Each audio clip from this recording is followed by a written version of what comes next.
محترمو دوستانو، راځئ په دې درس کې زده کړئ چې موږ به ځان دپاره یو څیز په یو دوکان کې یا سوپر مارکیټ کې یا هر ځای چې وي ځان دپاره به یو څیز څنګه الو. لکه مثال موږ ځان ته موبایل اخلو یا یو پکې اخلو یا چې دی یو قلم اخلو، یو کتاب اخلو، نو په کومو الفاظو به موږ وایو مثال دا په څو دی او دوکاندار سره به خبره څنګه کوو. راځئ په دې درس کې زده کړئ. د ټول نه اول موږ چې وایو دا په څو دی، نو په څو دی دپاره به موږ وایو هاو مچ. هاو مچ معنی په څو.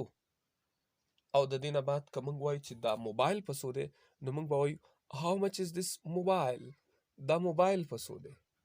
که موږ ځان له یو کتاب اخلو وایو به هاو مچ از دس بوک. دا کتاب په څو دی. که مثال موږ ځان له یو قلم اخلو نو وایو به چې هاو مچ از دس پن. دا پن په څو دی. اوس که موږ ځان ته موبایل اخلو نو موږ به وایو هاو مچ از دس موبایل. دا موبایل په څو دی.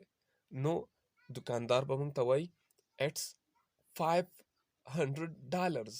دا په $500 دی. یا اټس $1000. دا په $1000 دی. یا اټس $100. دا په $100 دی.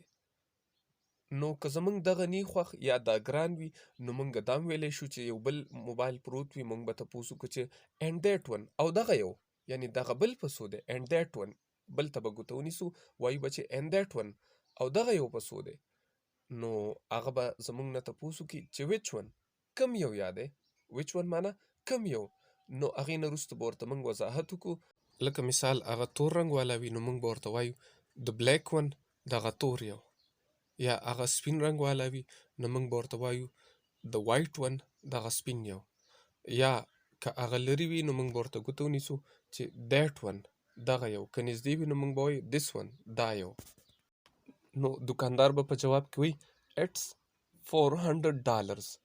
دا په $400 دی. اټس $400. دا په $400 دی. نو موږ که ورته وایو چې یاره څه ګزاره پکې شته، نو وایو به is there any concession. څه ګزاره پکې شته. کنسیشن وایي ګزارې ته یا رعایت ته. is there any concession. په دې کې څه ګزاره شته، څه رعایت پکې شته. نو که فکس ریټ وي هغه به موږ ته وایي سوري it is fixed rate. وبخه دا ثابت قیمت دی یا دا اخیری قیمت دی. سوري it is fixed rate. دا فکس ریټ دی یعنی دا کمیږي نه. نو بیا به موږ یو انتخاب کو، ورته به وایو چې اوکې give me this one. سمه ده give me this one. دغه یو ماته راکه. اوکې سمه ده give me this one. دغه یو ماته راکه. هغه به ورته وایي اوکې there you go.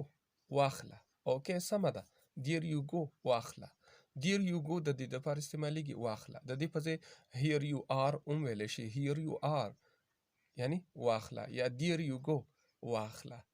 نو ته به ورته وایې thank you، مننه. به ورته وایي ویلکم، هرکلی یعنی هر کله راشي. دوستانو که ویډیو مو خوښه شوې وي زموږ ویډیو در سره لایک کړئ او د نورو ویډیو کتلو دپاره زموږ چینل سبسکرایب کړئ. ډېره مننه. والسلام علیکم ورحمة الله وبرکاتو.